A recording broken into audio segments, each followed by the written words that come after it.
Well, the big breaking news story coming in, the Ministry of Information Technology invoking its powers under Section 69A of the IT Act has made a very, very major decision today.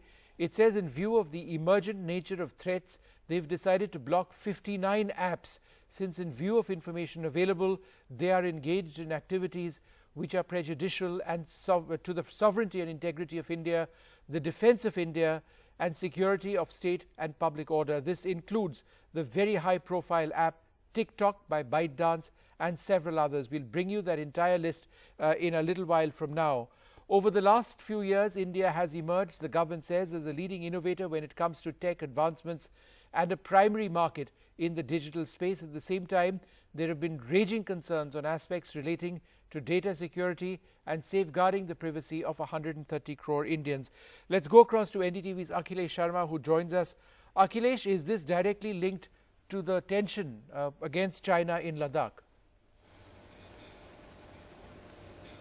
Absolutely, Vishnu. The sources are telling us that this decision is a clear-cut message to the Chinese government and also the Chinese agencies which have been using, they have been accused of using all these Chinese mobile applications. They were being used as a spyware and malware, and the public safety and security were jeopardized because of this. And there are tremendous reports with the government that how the privacy of the Indian citizens were being violated by these Chinese apps. And there are close links between the technology companies of the Chinese origin and also the military of China. So all these evidences were before the government. The sources are very clear that the Modi government has taken this firm decision, and this is a clear-cut message to China that how that India's sovereignty and the integrity of the country cannot be compromised with, and also how it is going to hurt the Chinese investment elsewhere also, because remember, these companies, they have huge investment in India.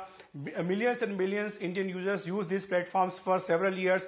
They are making lots of money from India. And after this move by the government of India, of course, the shares and the valuation of all these Chinese companies is going to go down. And we have similar reports coming from other countries also. They have similar complaints against these Chinese mobile applications and Chinese tech companies. So they are now expected to follow India's example. So this is a clear-cut message to China, and this comes ahead of tomorrow's crucial talks between the top military leaders. And now we have seen that this government has taken a major decision as far as Chinese technology companies are concerned. And Vishnu, remember, there was a huge demand within India that the government should act against these companies which have been, compromising with the privacy settings and the users' safety of Indian users who have been using it in a large number, Vishnu.